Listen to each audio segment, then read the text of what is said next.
ঈদযাত্রার খবর জানাতে Kamalapur rail station ও Gabtali bus terminal থেকে যুক্ত হয়েছেন আমাদের সহকর্মীরা। প্রথমে যেতে চাই কমলাপুর রেল স্টেশনে আছেন সহকর্মী ফারহানা জুথি।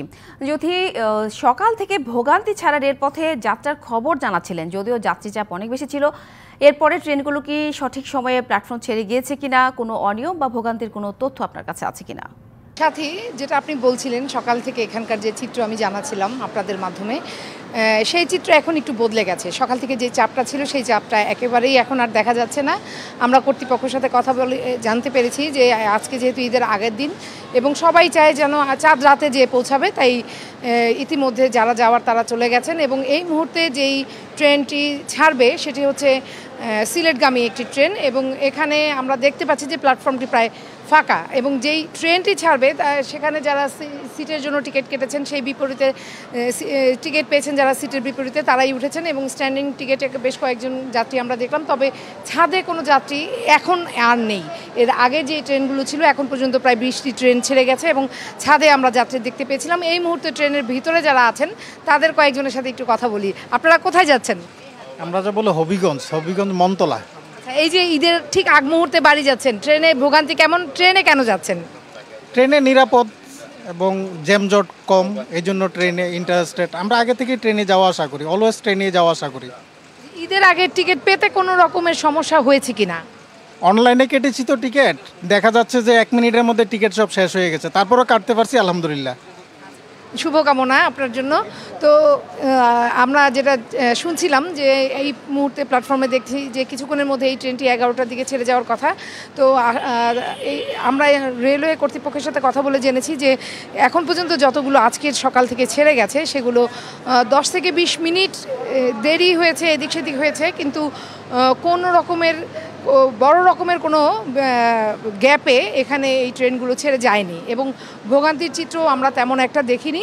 যেটা বলছিলাম যে ছাদে যাওয়ার যে বিষয়টি সেটি গতকালকে অনেক ছিল এবং গতকালকের বিবেচনায় আজকে সকাল পর্যন্ত তারা ছাদে লোক যাওয়া তারা অ্যালাউ করেছিলেন, কারণ এটি একটি মানবিক বিষয়ও যে ঈদে বাড়ি যাচ্ছেন।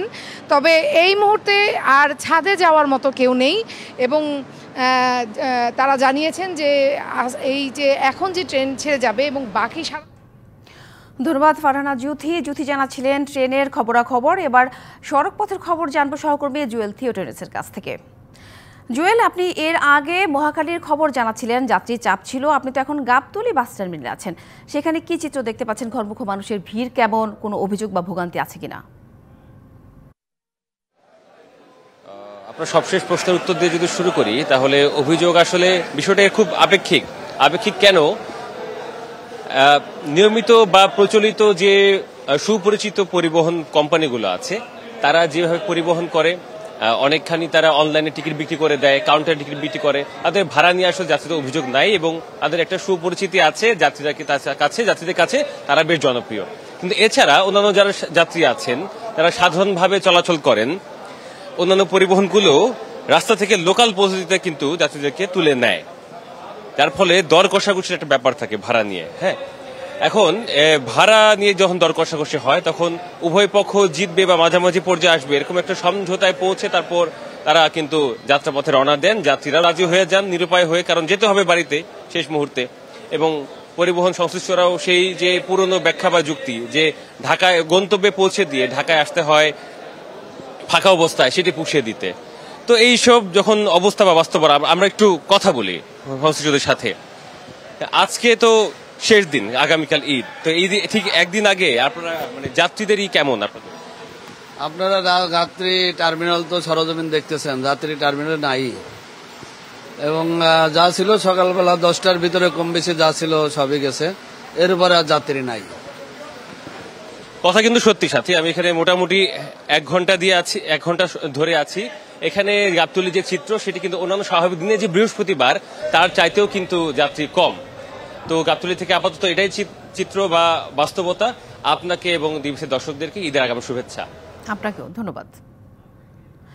প্রায় 10 ঘন্টা পর ঢাকা টাঙ্গাইল বঙ্গবন্ধু সেতু মহাসড়কে যান চলাচল স্বাভাবিক হয়েছে। এদিকে দক্ষিণবঙ্গের প্রবেশ পথ বঙ্গবন্ধু এক্সপ্রেসওয়ে ও পদ্মা সেতুতে যানবাহন চলাচল স্বাভাবিক। ঢাকা ময়মনসিংহ মহাসড়কে চান্দনা চৌরাস্তা সহ কিছু অংশে যানবাহনের চাপ রয়েছে। 10 ঘন্টা পর ঢাকা টাঙ্গাইল বঙ্গবন্ধু সেতু মহাসড়কে যান চলাচল স্বাভাবিক হয়েছে। রাতে বঙ্গবন্ধু সেতু মহাসড়কে অতিরিক্ত গাড়ির চাপে যানজটের কারণে ভোগান্তি পোহাতে হয়েছে ঈদে বাড়ি ফেরা ঘরমুখো মানুষদের। এদিকে দক্ষিণবঙ্গের প্রবেশপথ বঙ্গবন্ধু এক্সপ্রেসওয়ে ও পদ্মা সেতু হয়ে ঈদযাত্রার শেষ দিনেও বাড়ির দিকে ছুটছে মানুষ। তবে স্বাভাবিক সময়ের মতোই চলছে যান। ব্যক্তিগত গাড়ি ও মোটর সাইকেলে অনেকে পরিবারের সদস্যদের নিয়ে নিজ নিজ গন্তব্যে ছুটছেন। অন্যদিকে ঢাকা ময়মনসিংহ মহাসড়কের চান্দনা চৌরাস্তায় যানবাহনের কিছুটা চাপ রয়েছে। তবে অধিকাংশ যাত্রী রাতে চলে যাওয়ায় সকাল থেকে চন্দ্রা মোড় দিয়ে স্বাভাবিক গতিতেই গাড়ি চলছে।